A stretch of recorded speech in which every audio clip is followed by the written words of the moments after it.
School is back in session. Jujutsu Kaisen 0 is almost here. It comes out on March 18th, sub and dub, and it is a prequel to the series. So if you've never seen the series or you're not caught up, don't worry, you will totally enjoy this action-packed, thrilling, dark fantasy with a little bit of horror in there. And if you have seen the series, there's some fun cameos and some really interesting backstory and context for a few different characters. And it's the world of Jujutsu Kaisen back again. So of course, yes please. I spoke with some of the cast about what it was like to be back recording this prequel film and more.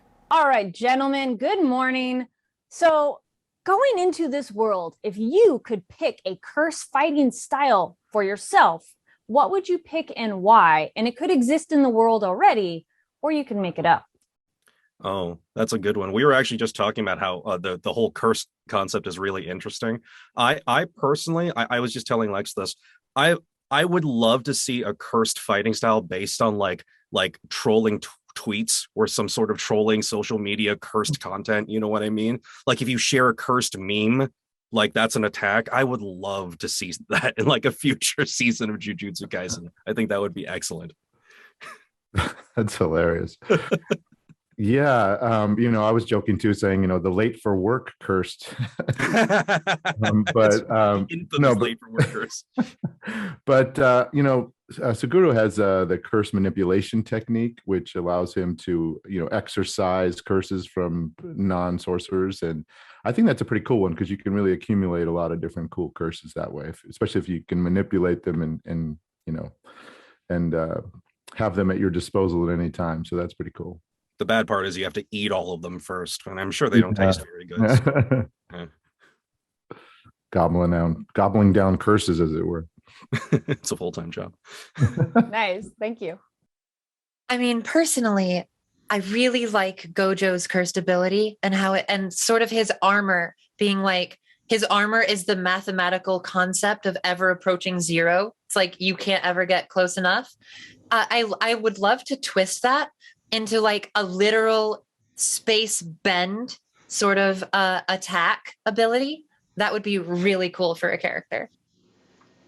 Yeah, I love the idea of, cursed words and everything.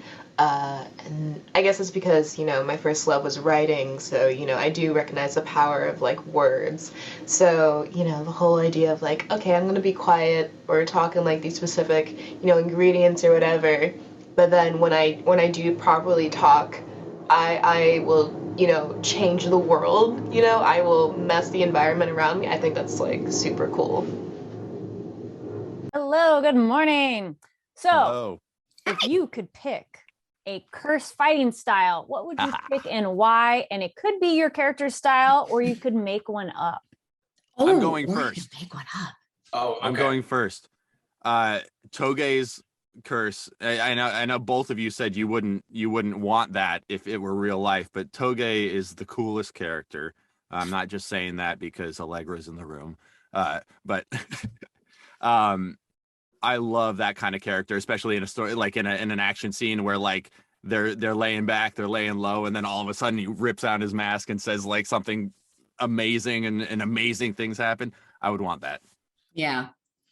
Oh gosh, I don't know. I do feel like Maki's, as much as it's a heavenly restriction. So as much as it's just like, you don't get to see spirits, you can't manipulate cursed energy, womp womp. That part is obviously not something she enjoys, but at the same time, like she catches a bullet in the show. Like, come on, she's so badass. She's badass normal in the sense that she's just a really good and really strong fighter. And I respect that a lot. I'm gonna go with Gojo because I like winning things very easily. You like fair. having any power at your disposal at any given moment of time? That sounds good to me. Yeah. You know what? I would take Maki's fighting style, but only if I could take like Gojo's eye color, because oh my god. Oh, he's got them baby blues. His eyes are so pretty. I'm like, you're prettier than me. That's not fair. Like, Say nice things about Panda. Oh, well, the lovely thing about Panda is that he gives great hugs, first off. He does give great hugs. He's a lover, and we appreciate that. Thank you. You guys didn't have to say that. Thank you. No, we didn't have to. No. What was it like of the experience going back into the booth and getting to do a prequel? So it's not continuing the journey of your characters. It's like, let's look back in time. I'll start if that's all right.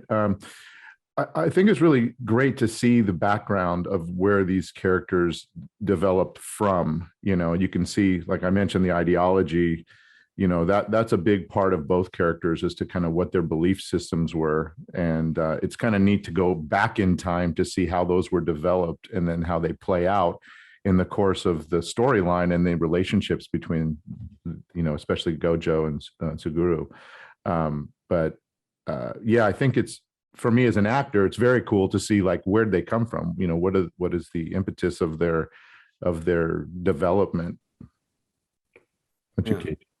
For me, like we said before, Gojo has this sort of very consistent ideology and personality about him that hasn't really changed much from when he was a child. So as an actor, it was a slightly easier process because he's still on the same stuff he's about when he's in the show, so not much there has changed. But the one thing is, it's still, since it is a little earlier in the timeline, it's a little more sensitive in regards to that relationship with Suguru, so a lot of nerves are still raw, and whenever his character comes up in the conversation, obviously Gojo is very, very affected, and that's saying something because he's not affected by basically anything.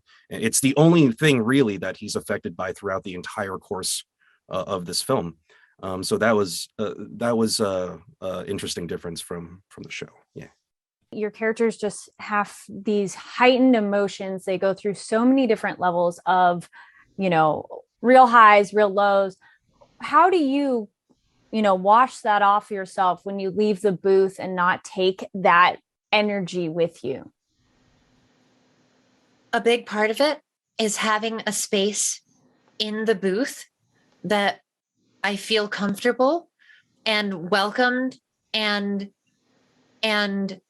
welcomed not only just in the space, but in the energy to play around and to experience all of those different levels.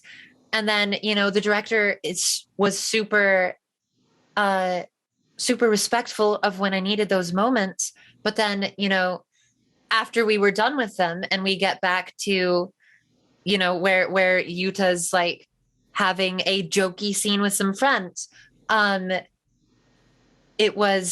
we could easily move back into joking around ourselves and get myself out of that place and into the new place really easily, because it felt like a natural and fun like day of work, and I was very, very, very grateful for that, and I think it helped my performance a lot to have a space like that where we could have that energy and that dynamic, because then when I leave, none of the like negative energy of portraying the scene followed me there, because we were able to play around and have our own fun.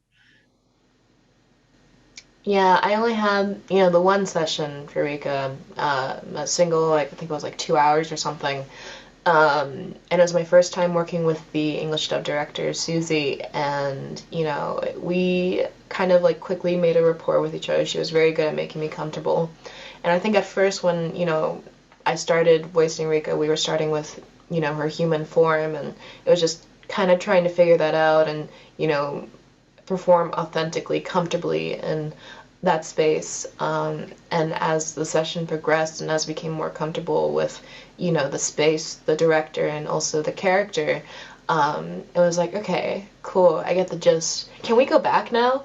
And that's something I definitely tried to do as much as possible. I was like, okay, I know what I want to do. I'm more comfortable now. I think I can do it now. So let's go back, because I want to make sure that this is very just very real. So, yeah. What do you think your character would do for spring break? Miami. I mean, you're students and all, so. Yeah, definitely Miami.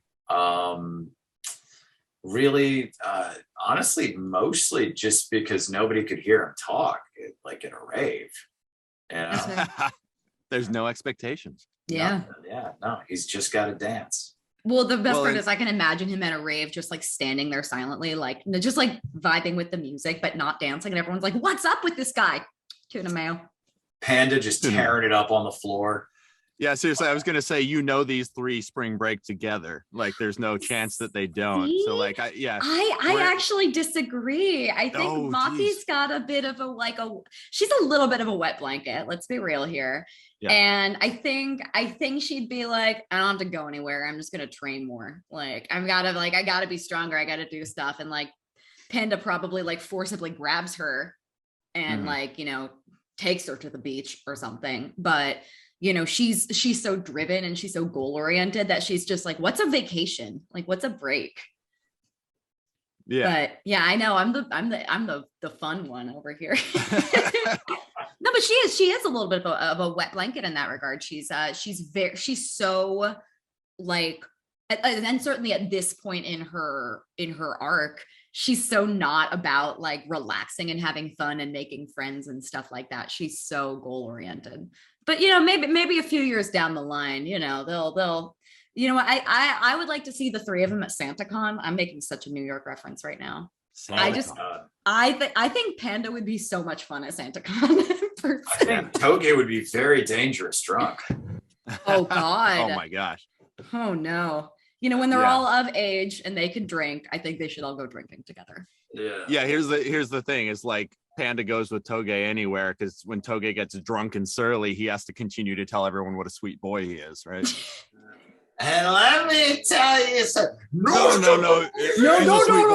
Sweet boy. Sweet boy, just giant panda hand over the mouth. Yeah. Well, thank you so much to the cast, and thank you, Crunchyroll. For more information, visit crunchyrollmovienight.com. Also, be sure to follow them on social media for more exclusive content. The hashtag for the film is JJK0movie. I'm Kari Lane with FANVERSATION. You can follow me everywhere online at Kari D. Lane. Thank you so much for watching. Don't forget to click that subscribe button, give the video a thumbs up, and I'll see you next time.